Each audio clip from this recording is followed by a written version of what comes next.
안녕하십니까. 안녕하십니까. 오늘 여기 참석하신 분들, 그리고 영상을 통해서 각 집에서 이 영상을 청취하신 우리 성도님들께 안부를 전합니다.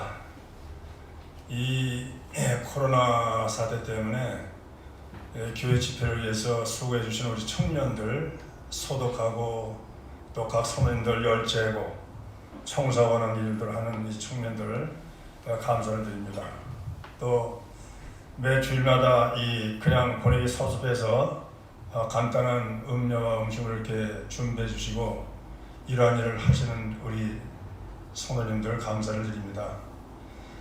또 집에서 교회 나오시지는 못하지만 이렇게 한 마음과 한 뜻으로 영상을 보시면서 이렇게 주님의 말씀을 듣고 교제받고 하는 그러한 일에 우리 또 형제님들 수고해 주시고 이러한 일들에 모든 성도들이 함께 마음을 합해서 하는 것에 대해서 감사를 드립니다.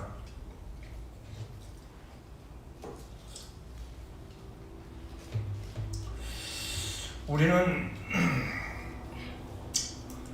이 코로나 사태를 보내면서 많은 것을 생각해 봅니다. 개인적으로 미치는 그 영향과 또 교회적으로 미치는 영향, 또 나라에 미치는 영향, 또 전 세계적으로 미치는 여러 가지 영향, 그 중에서 우리가 영향이라고 하면 별로 좋지 않은 영향이겠죠. 이 코로나라고 하는 역병이 대유행이 돼서 수십만의 확진자가 발생을 하고 또 죽어가는 사람들이 있음을 우리가 보게 됩니다. 그리고 이러한 일들을 통해서 나타나는 여러 가지 이 나라에서 통제와 여러 가지 이러한 정책들 이런 것들을 보면서 우리는 실망하기도 하고 어떤 때는 박수를 치기도 하고 그렇게 세상을 살아갑니다. 우리 그리스도인은 이 세상에서 세상 사람들과 단절된 사람들입니다. 우리는 주님께서 우리들을 구원하셔서 우리 주님 앞으로 우리를 모시고 주님의 백성을 우리를 삼으셨습니다. 그러므로 우리는 이 땅에 육신을 가지고 살지만 우리는 이 세상의 것이 아니고 하나님의 것입니다. 그래서 우리는 구원받았음을 자기 입으로 시인하여 하나님의 자녀된 그 이후로는 이 세상을 살아가되 하나님의 사람과 세상 사람으로 두 가지 역할을 하면서 살아가게 되는 것이죠. 그러나 본질적으로 우리는 새로운 피조물이기 때문에 하나님의 사람으로 살아가는 것입니다. 이것이 우리가 잊지 말아야 할 사항입니다. 우리는 하나님을 믿는 것이 어느 한 이 생각이나 뜻이 아니라 하나님의 뜻에 따라서 그 구원의 방법에 따라서 구원을 받고 그리고 하나님의 그 뜻에 따라서 우리는 하나님의 자녀가 된 그런 사람들입니다. 그러므로 우리는 이 세상을 살아가지만 이 세상 사람이 아니고 하나님의 사람입니다. 이 세상에는 많은 사람들이 살고 있죠. 약 70억이라고 하는 인구가 살고 있지만 그 70억이라고 하는 그 인구 중에서도 두 부류로 우리는 항상 생각할 수가 있습니다. 첫째는 그냥 일반적인 세상 사람이죠. 또 한 부류는 하나님을 믿고 우리 주 예수 그리스도를 구세주로 영접해서 이제 성령의 인지심을 받고 이 세상을 살아가는 하나님의 자녀들입니다. 이렇게 세상은 두 부류로 나뉘어서 살아가고 있는 것입니다. 그러나 이 땅은 하나님께서 우리에게 주셨기 때문에 우리가 육신을 가지고 이 땅에 살아가는 것이죠. 그럼 우리가 하나님을 믿는 사람으로서 어떻게 세상을 바라보고 살아가야 되느냐 하는 것을 우리는 생각해 보게 되는 것입니다. 오늘의 주제는 그리스도인과 세상 권세라고 하는 주제로 잠깐 교제를 하기를 원합니다. 우리 주 예수 그리스도께서 이 땅에 육신으로 오셨습니다. 이 땅에 오셔서 십자가에 달려 돌아가셨습니다. 그리고 성경대로 사흘 만에 부활하신 사실은 우리가 다 압니다. 그런데 그분이 하신 그러한 행위는 무엇이냐 하면 우리의 죄를 대속하시기 위한 것이라고 하는 것입니다. 그 목적은 우리 주님께서 아버지의 뜻을 순종해서 십자가에 달려 그 고난을 당하심으로 하나님 아버지께 영광을 돌리는 그러한 것이지만 그러나 그것은 본질적으로 이 세상 모든 사람들의 죄를 대속하시기 위하여 십자가에 달리셨다고 하는 것입니다. 대속한다고 해서 우리가 잘 알지만은 대신해서 속해 주셨다 하는 것이죠. 예수께서 우리를 대신해서 자신을 주셨습니다. 그래서 자기 몸을 하나님께 드림으로 십자가에 달린 한 마리의 어린 양으로 희생을 당하신 것입니다. 근데 성경에서 예수께서 우리를 대신해서 자신을 주신 목적에 대해서 말씀을 하시고 계셨는데 한번 말씀을 보도록 하겠습니다. 디도서 2장 4절입니다.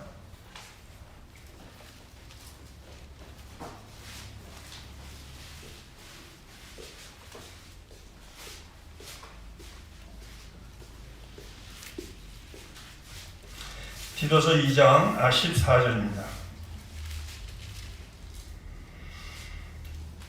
찾으셨으면 같이 읽어보겠습니다. 그가 우리를 대신하여 자신을 주심은 모든 불법에서 우리를 속량하시고 우리를 깨끗하게 하사 선한 일을 열심히 하는 자기 백성이 되게 하려 하심이라.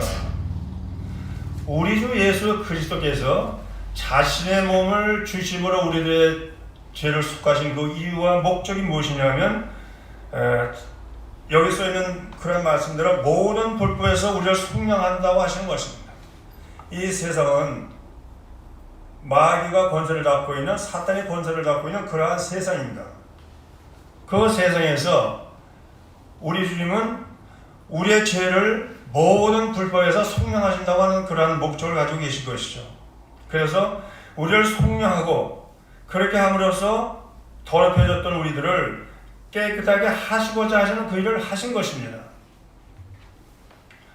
그러면서 자기 백성이 되게 하셨는데 어떤 백성이 되게 하셨느냐 하면 선한 일을 열심히 하는 자기의 백성으로 삼으셨다고 하는 것입니다.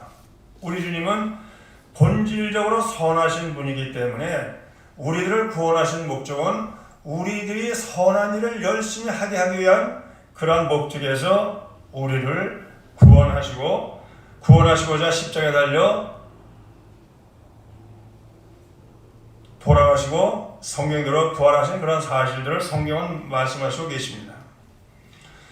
그 위에 12절과 13절 말씀을 보면은 우리들에 대하여 바라시는 주님의 뜻이 나와 있음을 보게 됩니다. 12절 보면은 우리를 양육하시되 경건하지 않은 것과 이 세상 정욕을 다 버리고 신중함과 의로움과 경건함으로 이 세상에 살고 복스러운 소망과 우리의 크신 하나님 구주 예수 그리스도의 영광이 나타나심을 기다리게 하셨다고 말씀하십니다. 우리 주님께서 우리를 구원하시고 이 땅에서 살아가시는 동안 우리 주님은 우리를 양육하시고 계십니다. 우리는 말씀을 통해서 양육을 받고 교회를 통하여 앞선 인도자들 통해서 양육을 받습니다. 우리 주님이 구원하신 목적이 선한 일을 열심히 하는 자기 백성으로 삼으신 그 목적이 있다면 우리 주님이 우리를 양육하시는 목적도 똑같은 것입니다. 그래서 그 말씀이 있는 대로 우리 보면은 경건하지 않은 것과 이 세상 정욕을 다 버리고 신중함과 의로움과 경건함으로 이 세상에 살고 이 세상에 살아갈 때 우리는 주님께서 양육하시는 대로 우리는 살아가는 것입니다. 그리스도인이 된 후에 우리들의 목적은 무엇이냐면 그리스도의 뜻대로 하나님의 뜻대로 살아가는 것이죠. 그렇기 때문에 우리 주님은 우리들을 구원하신 그 이후에 이 세상 사람들과 분리시켜서 하나님의 자녀로서 양육을 하시는 것입니다. 우리 주님은 우리 그리스도인들이 경건하시기를 원하십니다. 그 경건이라고 하는 것은 하나님을 생각하며 하나님처럼 거룩하게 살아가는 것입니다. 거룩한 성도로 부르심을 받은 우리들은 이제 세상 사람들과 같이 그 죄 가운데서 그 더럽혀진 가운데서 사는 것이 아니라 하나님의 사람으로서 하나님이 양육하시는 그 목적에 따라서 살아가는 것이죠. 그러므로 우리는 모든 거짓과 잘못된 것을 버리고 죄에서 섬기는 거룩한 성도로서 살아가는 것입니다. 그렇기 때문에 우리는 이 세상에서 정욕을 버리는 것입니다. 이 세상은 사탄이 권세 잡고 있기 때문에 모든 정욕에 잡혀 있습니다. 이 정욕은 욕심을 갖게 하고 이 욕심은 잉태하면 죄를 낳고 죄는 종을 낳는 그러한 일을 하게 되는 것이죠. 그래서 정욕을 다 버리고 의로움과 경건함으로 이 세상에 살기를 원하시는 것이 우리 주님이 우리 성도들에게 바라는 것입니다. 그렇게 함으로써 우리는 이 땅에서 하나님을 증거하고 하나님의 사랑으로 나타나는 그러한 모양으로 우리는 살아가는 것입니다. 이 성도를 통해서 이 세상에 하나님을 믿지 않는 사람들은 하나님을 알게 되고 그리스도 예수를 알게 되고 그렇게 해서 주님을 믿게 되는 것입니다. 다시 말하면 우리 하나님께서 우리들을 양육하는 것은 하나님의 사랑으로 온전하게 살아가기를 원하시는 것입니다. 그런 삶 가운데서 우리가 살아가는 것입니다.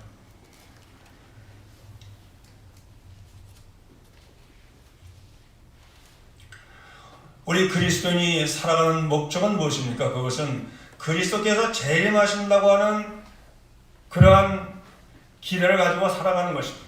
그러한 소망을 가지고 우리가 살아가는 것입니다. 그러한 소망과 기대가 없다고 하면 우리의 삶은 아무런 가치가 없는 것입니다. 그냥 세상 사람들과 같이 그 사람들이 좋아할 때 좋아하고 그 사람들이 기뻐할 때 기뻐하고 그렇게 살아가면 그만인 것입니다. 그러나 우리들의 기대는 우리 구주 그리스도께서 이 땅에 다시 오셔서 우리들을 데려가시는 그날을 소망하고 살아가는 것입니다.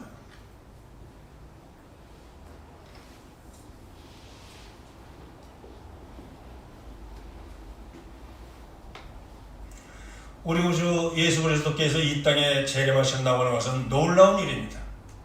하나님을 믿지 않는 사람들은 그것에 대한 생각도 소망도 없습니다. 그것이 무슨 뜻인지도 알지는 못합니다.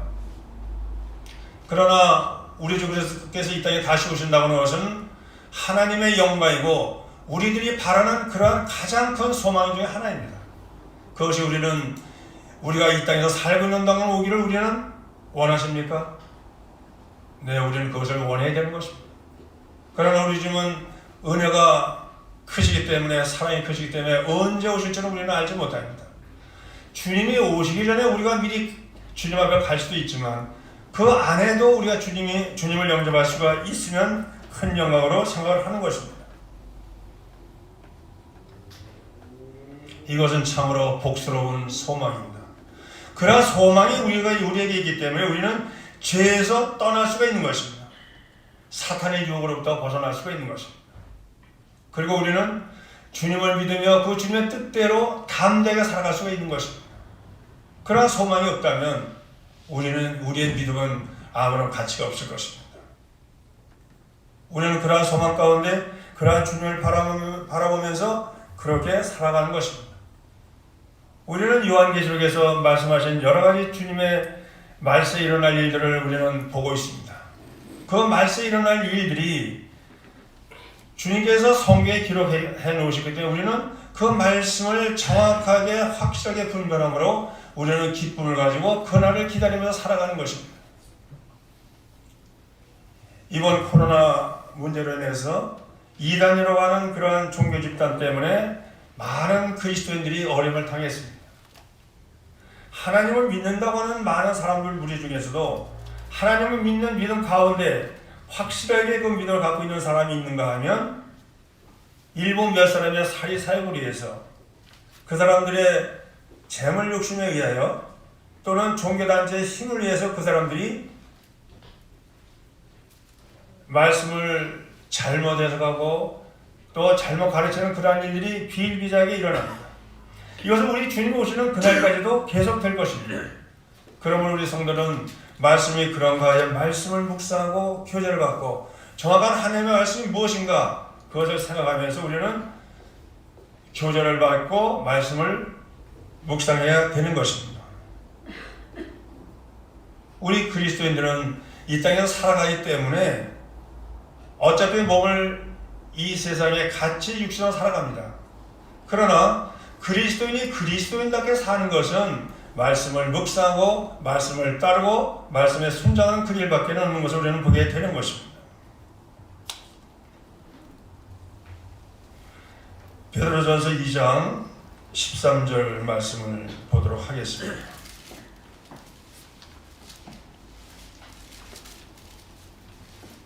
베드로전서 2장 13절입니다. 인간의 모든 제도를 주를 위하여 복종하되 혹은 위에 있는 왕이나 혹은 그가 악행하는 자를 징벌하고 선행하는 자를 포상하기 위하여 보낸 총독에게 하라. 이 세상에는 많은 제도가 있습니다. 하나님께서 만든 제도는 가정입니다.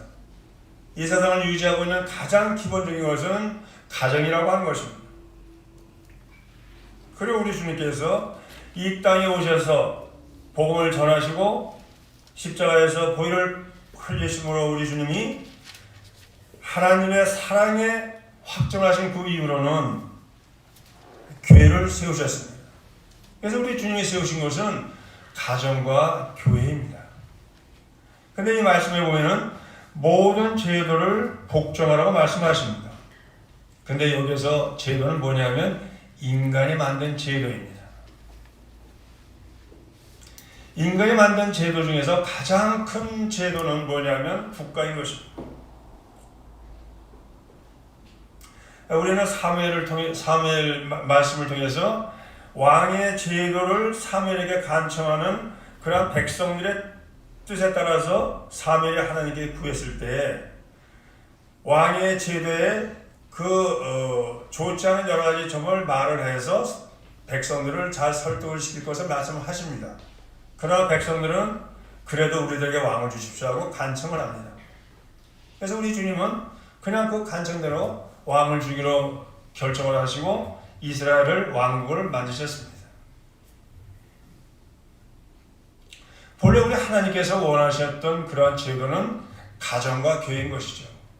창세 때 우리 가정을 만드시고 그리스도께서 이 땅에 오신 그리고 부활하신 그 위에는 교회를 세우셨습니다. 그런데도 우리 주님은 인간이 세운 제도를 주를 위하여 복종하라고 말씀하십니다. 어떨까요, 우리가? 왜 세상 권세에다 복종하라고 말씀하셨을까요?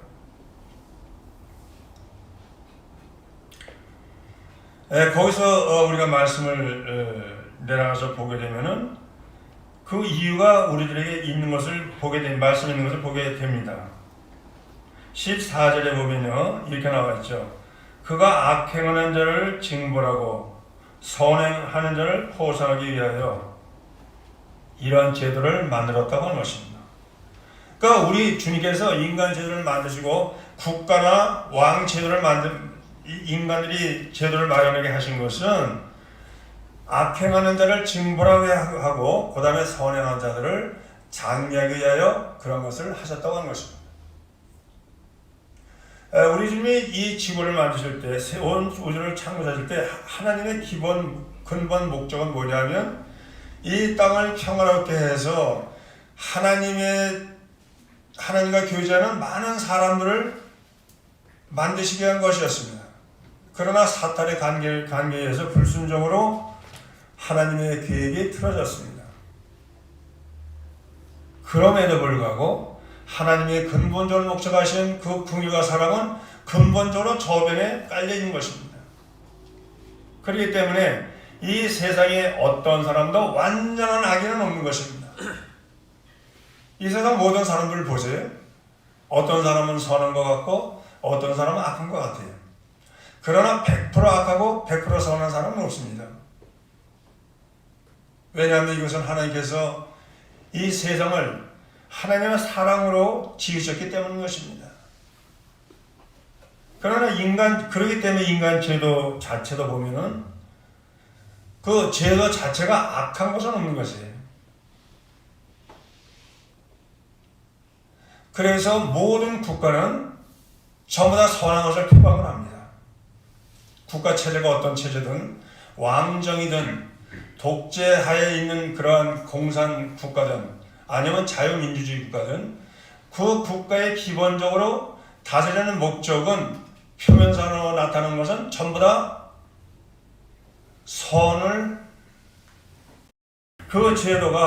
그 제도를 움직이는 사람들이 어떻게 그것을 운영하느냐에 따라서 악한 정부가 또 선한 정보가 나타나는 것입니다.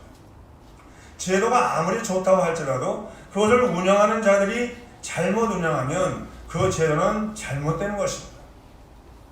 제도가 아무리 나쁘다 할지라도 그 제도를 운영하는 사람들이 잘 운영을 하면 그것은 가려지는 것이죠. 우리는 성경을 통해서 이 열왕기의 상하를 통해서 역대 상하를 통해서 수많은 왕들의 치적을 보게 되는 것이죠. 그 왕들은 그 제도에서 선하게 정치를 한 왕들도 있고 그렇지 못하게 한 정치가들도 왕들도 있습니다. 특히 여기서 총독에게 하라고 이렇게 말씀하시는데 총독이라는 건 무엇입니까? 우리는 일제 점령 시대를 거쳐가기 때문에 총독 제도에 대해서 잘 압니다. 총독이라고 하는 것은 우리가 잘 알지만 남의 나라를 정복하고 그 정복한 나라를 통치하기 위해서 점령한 국가에서 보내는 정치가인 것을 정치가이죠. 그래서 이 총독은 본국의 이 명을 받아서 본국의 목적에 맞게 그 식민지를 통괄하고 다스리는 그러한 제일 높은 사람인 것입니다. 우리 주님이 오신 때가 어느 때냐면 우리 주님이 오시기 전에 우리 하나님께서는 모든 것을 다 준비하실 때에 보내셨습니다. 정치상으로는 로마가 거의 세계를 통치해서 전 세계가 통치한 세대에 우리 주님이 오시게 만들었을 뿐만 아니라 헬라어를 통해서 모든 세계의 말이 헬라어를 통해서 소통이 될 때 그러한 때에 우리 주님을 보내셨죠. 그때가 아마도 주님께서 이 땅에 오시기에 가장 적합한 때인 거죠. 정치적으로 통일이 되고 언어적으로 통일이 된 그때에 우리 주님은 이 땅에 오신 것입니다. 여기에 이 총독들은 그 식민지를 다스리면서 본국의 왕이나 본국의 주권자의 지시대로 나라를 통치하는 것입니다. 절대 권력을 가지고 있기 때문에 이 사람들은 자기가 원하는 대로 자기 소견에 맞게 통치를 하게 되는 것입니다.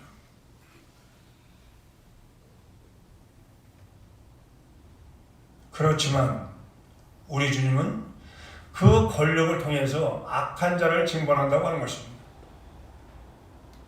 그래서 죄인들을 잡아가죠. 그리고 선한 일을 자꾸 권장을 합니다. 그러나 그 통치자가 어떠한 마음을 갖고 있느냐에 따라서 그 통치 권력이 작동을 하게 되는 것입니다.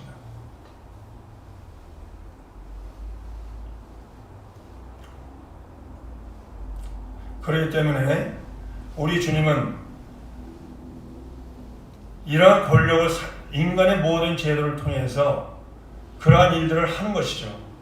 그래서 선하게 잘 사는 사람이라 할지라도 통치자의 눈에 잘못 벗어나면은 그 나쁘게 쓰는 권력에 대해서 희생을 당하게 되는 것입니다. 이러한 일은 우리가 성경을 통해서도 또 세계사를 통해서 우리는 흔히 보게 되는 그러한 경우입니다. 그러므로 그리스도인들이라 할지라도 어떠한 권력 밑에서도 그 법을 떠나서 잘못을 하면 징계를 받는다고 하는 것입니다.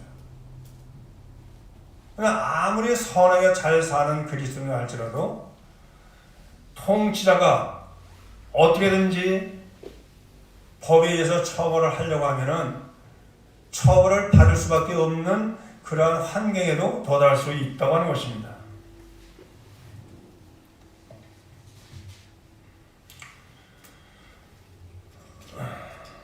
디모데전서 2장으로 가보겠습니다.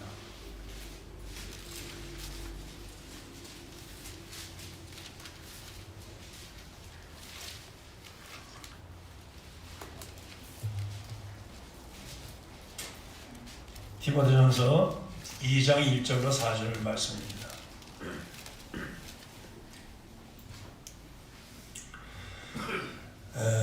이 기도에 대한 가르침이신데요. 1절에 보면 그러므로 내가 첫째로 권하노니 모든 사람을 위하여 간구와 기도와 도가와 감사를 하되 임금들과 높은 지위에 있는 모든 사람을 위하여 하라. 이는 우리가 모든 경건과 단정함으로 고유하고 평안한 생활을 하려 함이라. 우리 주님께서 첫째로 권한다고 하는 말씀을 하십니다. 첫째는 일의 순서인 첫째, 둘째가 아니라 가장 중요하기 때문에 첫째라고 하는 말씀을 하십니다. 그래서 가장 중요한 것을 너희들에게 권하노니 모든 사람을 위해서 기도를 하라고 하는 것입니다. 그런데 우리 주님은 그 중에서도 임금들과 높은 지위에 있는 모든 사람을 위하여 하라고 하는 것입니다. 세상에 있는 모든 사람들을 위해서 기도를 해라 하는 것입니다. 그런데 그렇게 기도하라는 목적이 뭐냐? 우리는 그것을 알아야 되는 것이죠. 그것이 이제 모든 경건과 단정함으로 고요하고 평안한 생활을 하게 하려는 것이 우리 주님의 목적인 것입니다. 우리는 소련 공산주의 국가에서 그 어려운 신앙을 지킨 사람들의 얘기를 듣습니다. 독일 나치 치하에서도 수많은 유태인들이 죽고 그 가운데에서 자기의 믿음들을 지켰던 그리스도인들을 우리는 역사를 통해서, 말씀을 통해서, 교제를 통해서 많이 듣게 됩니다. 정치가 어떻든지 간에, 통치 권력이 어떤 권력이었든지 간에 우리 주님은 우리 그리스도인들이 경건하고 단정하게 살기를 원하시는 것입니다. 외적으로 아무런 영향 없이, 그리고 내적으로 고요하고 평안한 생활을 하게 하는 것이 우리 주님의 목적입니다. 이 세상 살아갈 때의 그리스도인들은 이렇게 주님의 그 뜻에 따라서 살아가는 것이죠. 그런데 통치자들에게 우리가 반역을 하게 되면 우리는 그러한 생활을 누릴 수가 없는 것입니다. 우리 하나님께서 우리를 구원하신 목적과 우리를 양육하신 목적을 우리는 디도서의 말씀을 통해서 교제를 했습니다마는, 통치자들을 위해서 기도하라고 하신 그 말씀 중에는 그리스도인은 어떠한 통치하에 있든지 간에 경건하고 단정한 모습을 유지해야 된다고 하는 것입니다. 그리고 고요하고 마음이 평안한 가운데 살아가야 될 것을 말씀하십니다. 단 우리가 믿음에 반대되지 않는 행위를 받지 않는, 억압을 받지 않는 동안에는 우리가 믿음에 우리가 방해를 받고 하나님을 믿는 믿음에서 떠나는 것을 강요하는 그러한 통치 권력하고는 우리가 어떻게 해야 되겠습니까? 우리는 거기에서 우리가 믿음을 지키기 위해서 여러 가지 행동을 하지만 그렇지 않은 데는 않는다고 하면 우리는 의정자들에게 복종할 것을 우리 주님은 말씀을 하시고 계십니다. 그래서 우리 그리스도인들은 어느 통치하에서든지 우리가 그러한 환경을 가지고 그러한 환경을 살아야 되는 것입니다. 우리가 선교를 보내잖아요. 어느 지역에 선교를 많이 보냅니까? 그리스도를 믿지 않는 그러한 이슬람 국가나 이 불교 국가에다 많이 보내잖아요. 그러한 나라들은 기독교를 선교를 못하게 하는 나라가 많습니다. 근데 그 나라에 들어가는 것은 뭡니까? 불법으로 가는 거잖아요. 이런 복음을 전하기 위해서, 하나님의 말씀을 전하기 위해서 하는 불법 외에는 다른 불법 우리가 해서는 안 되는 것이죠. 그래서 우리 주님은 높은 사람들과 특별히 총독들에 대해서 기도를 하라고 말씀을 하십니다. 그들의 명령에 우리가 거슬리면 하나님께서 우리를 구원하신 목적과 또 우리가 복음을 전하고자 하는 목적을 이룰 수가 없는 것입니다. 안 그런가요?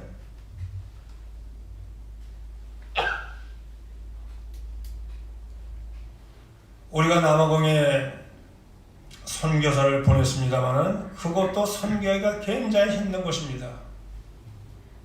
흑인들이 많죠. 또 토속신앙이 하나님을 믿는다고 하지만 토속신앙화 돼서 구원과 복음과 이런 내용들을 잘 모르는 거예요. 그냥 관습적으로만 하나님을 믿는 것입니다.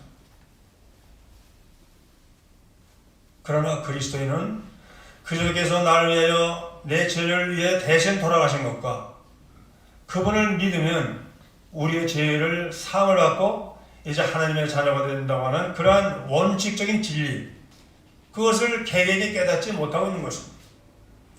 마음으로 믿어 의에 이른다고 하는 것은 개개인이 그러한 경험이 있어야 된다고 하는 것입니다. 우리 그리스도인이 되는 것은 남의 경험이 아니에요. 나의 경험입니다. 남의 얘기가 아니고 바로 나의 얘기입니다. 우리들의 얘기지만 그 속에서 내 개인의 얘기가 되는 것입니다.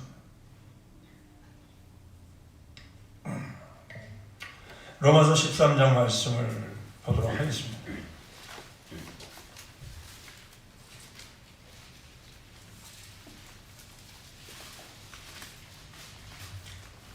로마서 13장 1절 각 사람은 위에 있는 권세들에게 복종하라. 권세는 하나님으로부터 나타나지 않음이 없느니 모든 권세는 다 하나님께서 정하신 바라.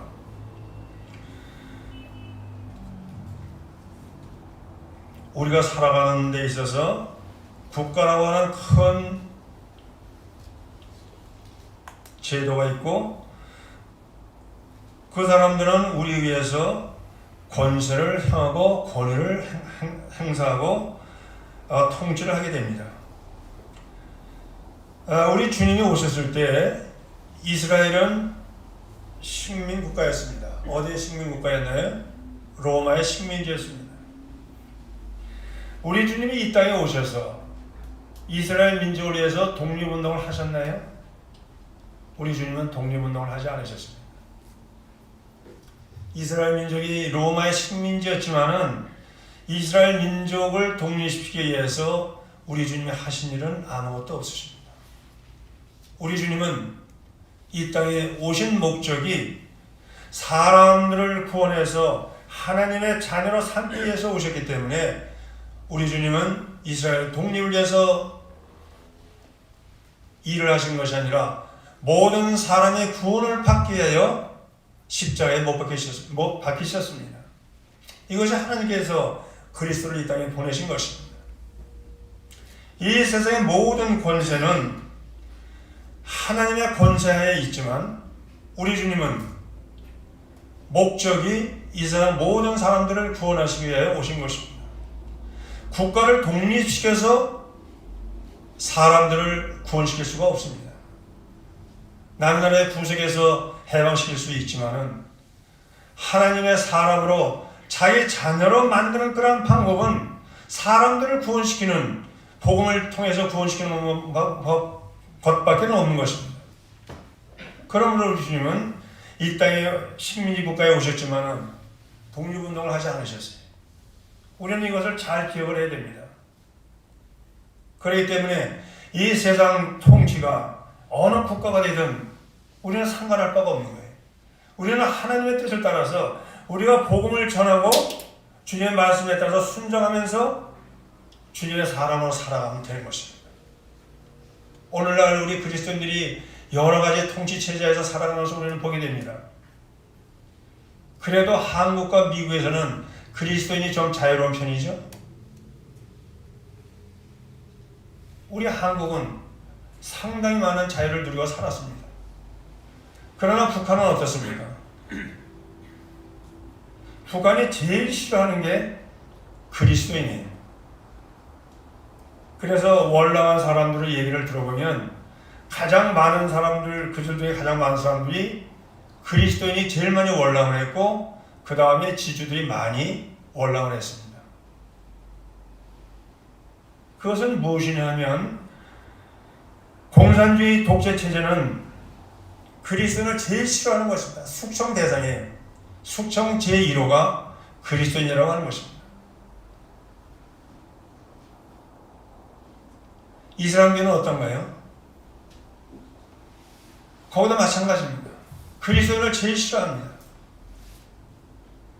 오늘날 세상을 살아가면서 있는 모든 국가들의 통치 형태와 우리 그리스도인이 살고 있는 나라를 비교해 보면 우리는 그런 것을 알 수 있는 것입니다.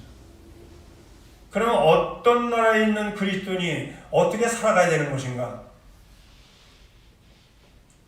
그것은 단 한 가지, 그리스도의 복음을 전하기 위해서, 하나님의 사람으로서 하나님을 나타내기 위해서는 모든 경건과 단정으로 살아가야 되고, 그리고 고요하고 평안한 삶을 누리는 것이 그리스도의 삶인데, 그러한 삶을 살기 위해서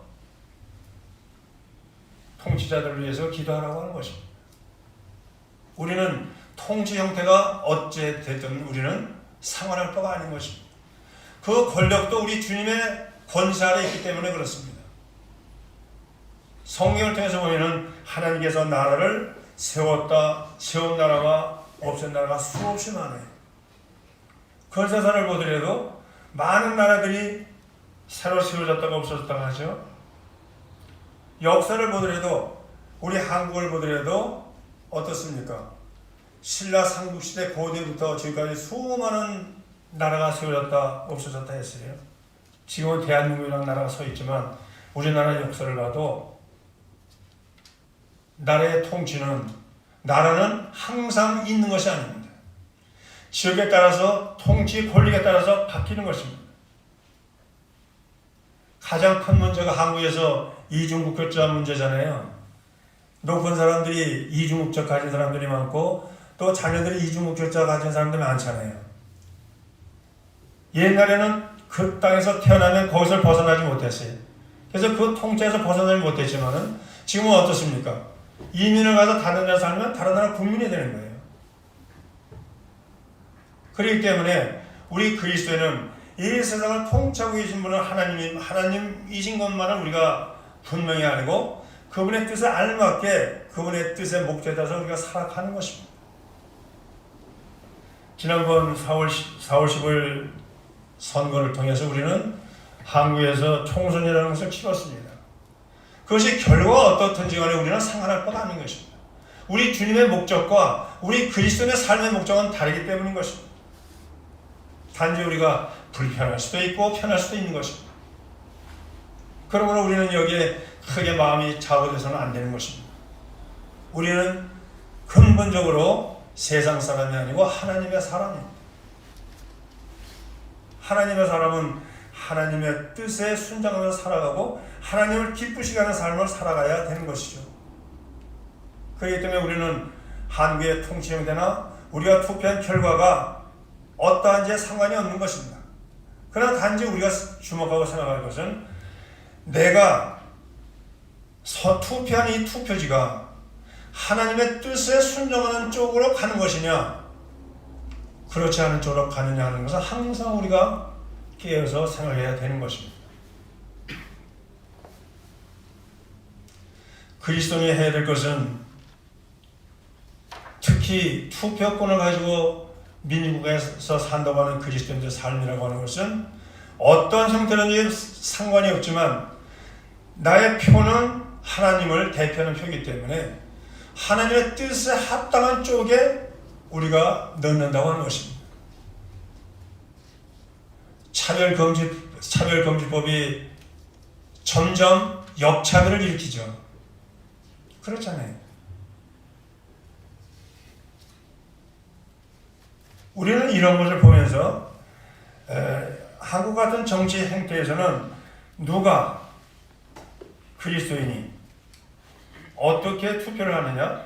그것은 우리 아버지의 뜻에 합당한 쪽에 우리의 행사를 한다고 하는 것입니다. 그러면 되는 것이에요. 그 나머지는 우리가 알 바가 아닌 것입니다. 우리는 하나님의 사람으로서 하나님의 뜻에 맞게 하나님의 뜻대로 우리는 살아가는 것입니다.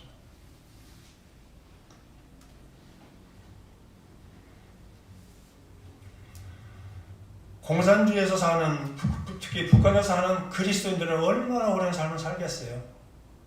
그들이 성경책을 마음대로 보겠습니까? 찬송가를 마음대로 부르겠습니까?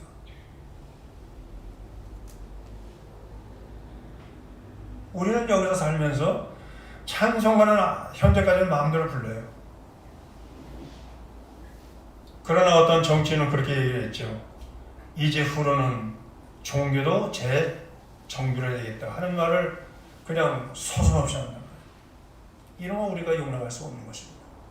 우리는 하나님의 사람으로서 하나님의 선하신 목적에서 우리는 새로운 피조물로 창조되어 있기 때문에 하나님의 친한 백성으로서 선을 향하는 백성으로 살아가는 그러한 자임을 우리는 명심을 하고 살아가야 될 것입니다. 마지막으로 우리 말씀 디모데후서 4장 2절 말씀을 같이 읽고서 마치기로 하겠습니다. 디모데후서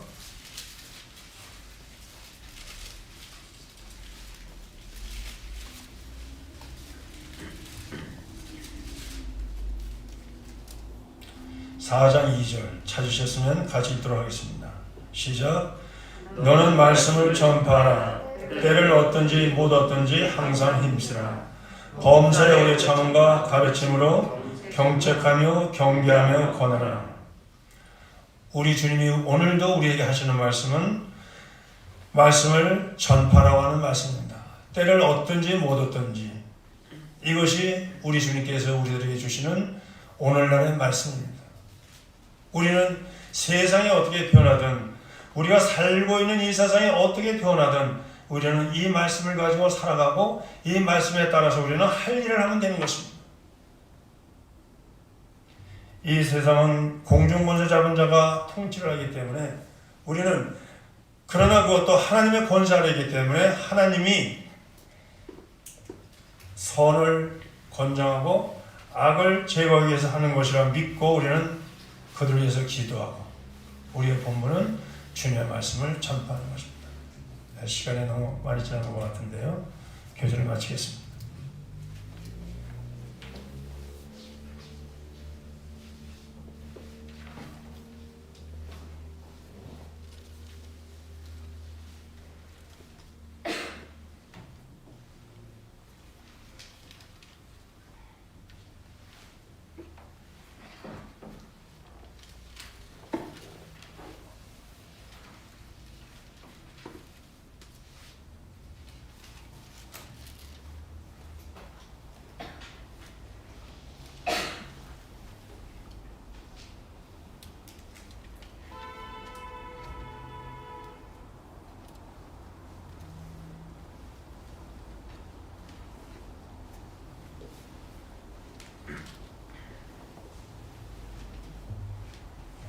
안녕하십니까.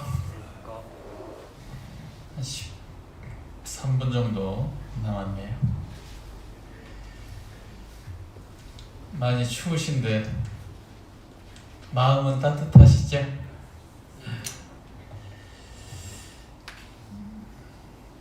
사사기 말씀으로 가서 좀 보겠습니다.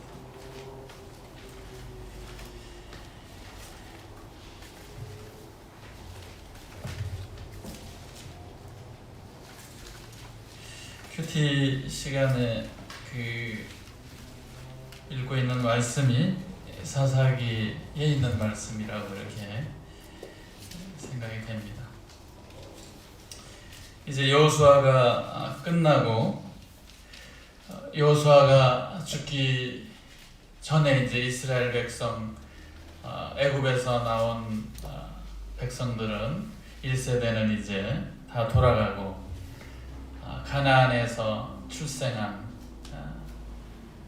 또 20세 이하 백성들을 모아놓고 이제 주님 나라에 가기 전에 이렇게 고백을 합니다. 여호수아 24장에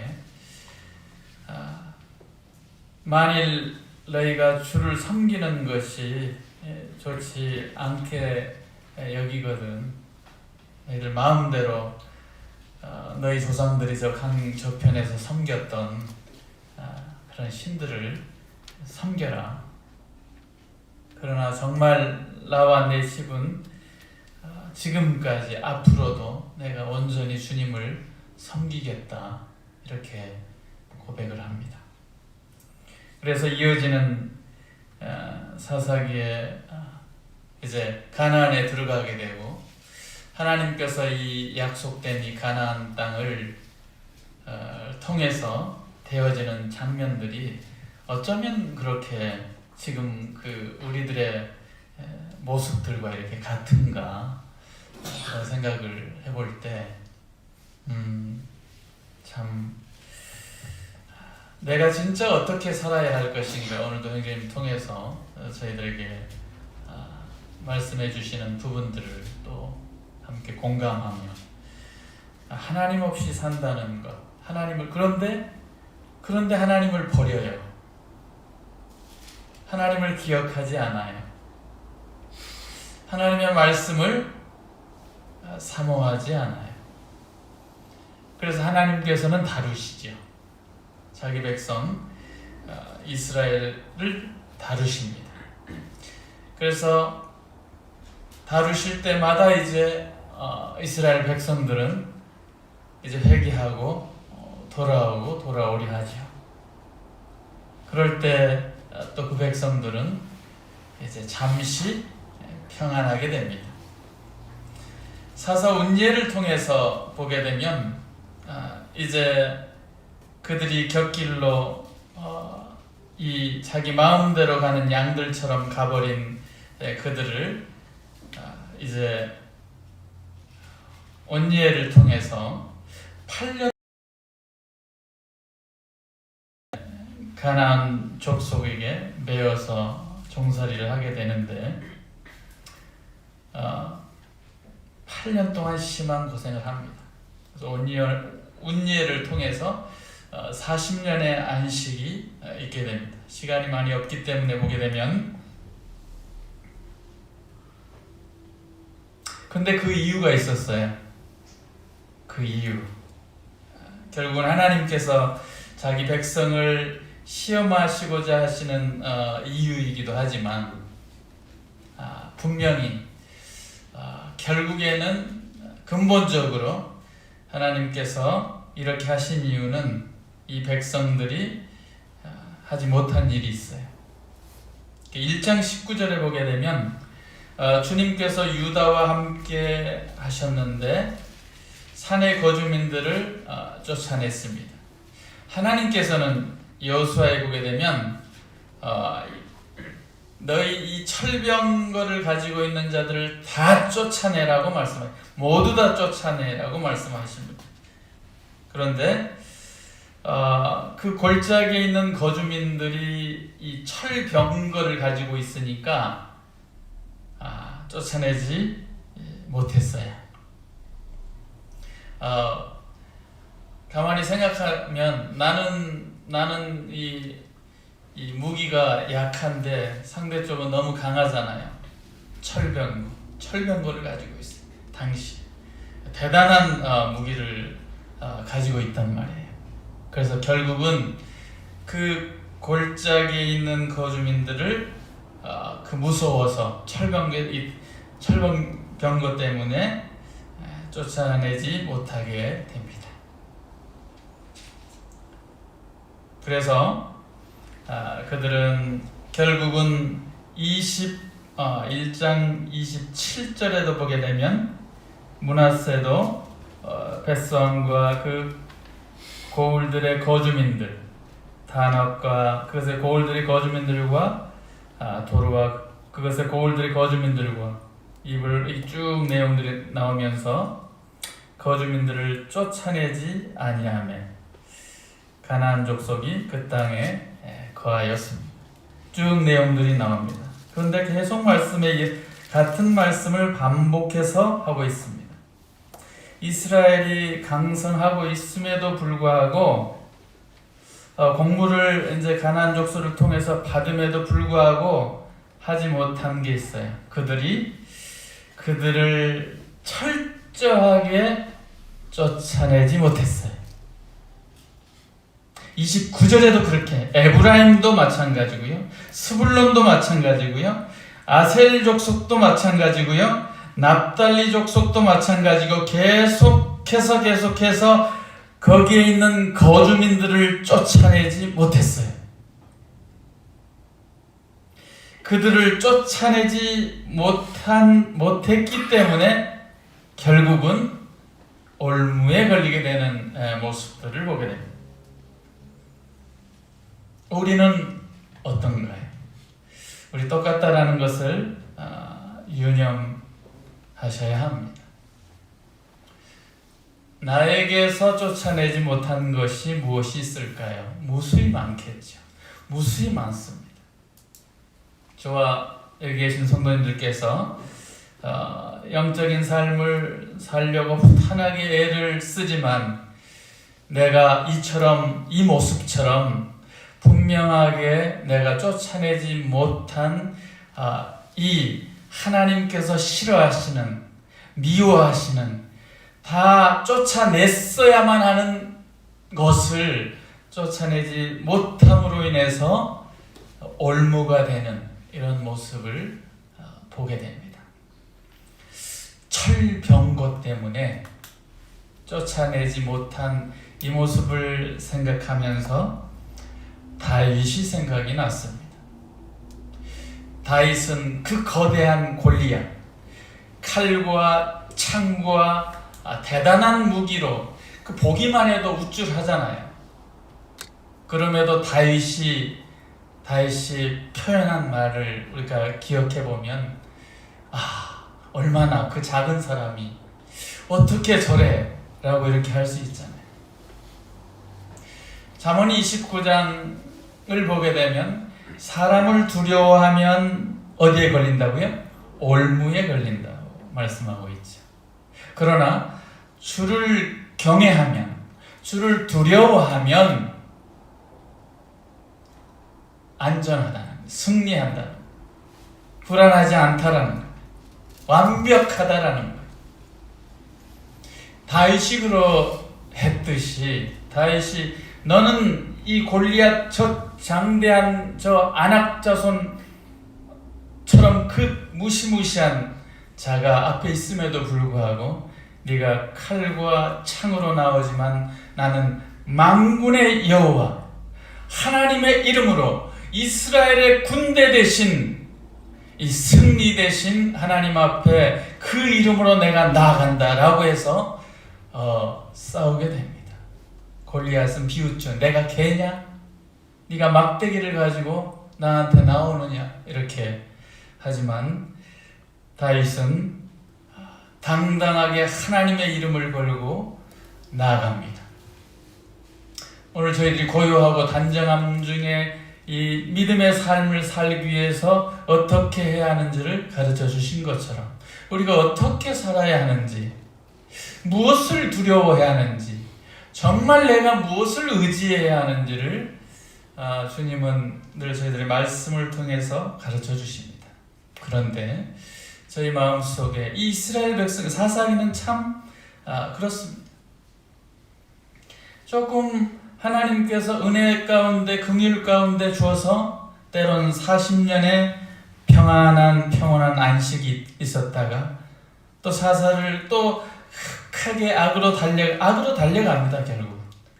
그래서 부르짖을 때 하나님께서 사사들을, 이 재판관들을 보내서 때론 80년 동안 평온케 하셨다가 또 금세 돌아갑니다. 악으로 돌아가죠. 4사기 5장에 보게 되면 드보라의 재판관 드보라가 하나님을 찬양하는 모습이 나오게 됩니다. 제가 보는 성경이 킹제임스 성경입니다. 그래서 조금 다를 수 있겠습니다만 2절 보게 되면 너희는 주를 찬양하라. 백성이 기꺼이 헌신했을 때 그분께서 이스라엘의 원수를 갚으셨다. 우리 주님을 찬양하는데 백성이 기꺼이 헌신했을 때 그분께서 이스라엘의 원수를 갚으셨다고 말씀하십니다. 저희들의 삶에 있어서 우리 주님께 향하는 내 마음과 내 모든 눈과 내 모든 어떤 이런 부분들이 우리 주님께 향하고 주님께 헌신되었을 때 주님께서 우리를 건지시는 분이시죠.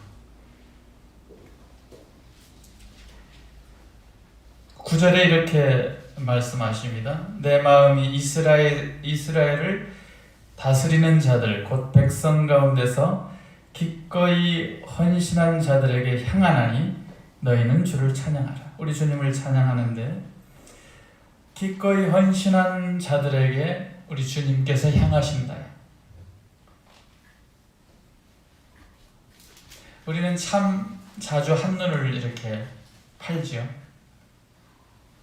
그래서 이렇게 기도합니다. 31절에 오 주여 주의 모든 원수들은 이와 같이 망하게 하시되 그를 사랑하는 자들은 힘차게 나아가는 해 같게 하시옵소서 하니라.